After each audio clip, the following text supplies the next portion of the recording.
আলুর কোনো ডিউটি নাই, সব উঠিয়ে দেওয়া হয়েছে, পেঁয়াজেরটা কমিয়ে দিয়েছে। বাজারের ব্যবস্থাপনা রিফ্লেক্ট করতে একটু সময়, বাজার তো এমন নয় আপনি প্রডিউস করেন সাথে সাথে আপনার বাড়িতে গিয়ে উপস্থিত।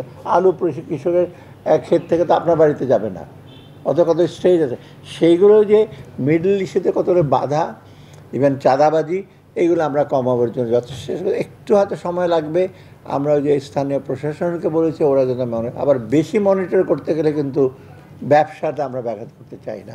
এটা কমবে, ডেফিনেটলি কমবে, একেবারে চট করে কমে যাবে না। তবে আমরা যেহেতু সেগুলো অ্যাকশনগুলো নিয়েছি, ওটা ভোক্তা সাধারণ মানুষের যাতে এসে কোনো কষ্টের না হয় সেটা আমরা চেষ্টা করবো। আমি বলছি এক্সেস প্রফিট করবেন না, প্রফিট করতে হবে।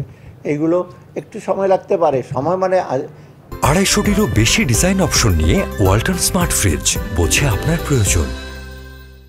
একটা বিরাট একটা সময় লাগবে না, অল্প সময় আপনারা হিসেবে পাবেন। আর 100 দিন আমরা 1 মাসে কী করেছি আজকে তো আমি বলেছি, ব্যাংকিং সেক্টরে কী করেছি, অন্য অন্য সেক্টরে কী করেছি আমরা, অন্যরাও বলবে তাদের।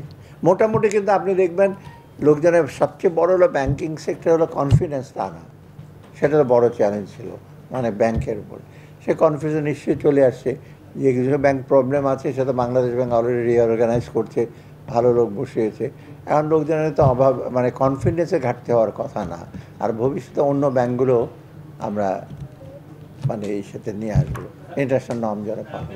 হ্যাঁ, এগুলো তো ফর্মালি টাস্ক ফোর্স একটা হবে টাকা ফিরে আনার জন্য, আর বাকি ব্যাংকিং সেক্টর একটা টাস্ক ফোর্স করবে ওই দুটো। আর এনবিআরের সংস্কারের ব্যাপারে তো আমরা একটা ইমিডিয়েটলি আমরা একটা টাস্ক ফোর্স করবো। আমরা বিশেষজ্ঞ লোক, আমাদের বাঙালি অনেক বিশেষজ্ঞ আছে, প্রয়োজন হলে বাইরে যদি কোনো বিশেষজ্ঞরা অফার করেছে আমরা বিবেচনা করতে পারি। চলেন অ্যাসেট রিকভারিটা খুব কঠিন ব্যাপার, সোজা না। বা টাকা চলে গেলে, এটা মার্কোতে 16 বছর লেগেছিল টাকা আনতে, জানেন। এখন 16 বছর লাগার কথা না, কারণ অনেক আইন হয়েছে, এখন অনেক তাড়াতাড়ি হবে। এবং আমরা আশা করি একদম ওই যে দৃশ্যমান হবে কিছুদিনের মধ্যে আপনার পাবেন, সেটা আমি বলতে পারি। যারা কাজ করবে এক্সপার্ট।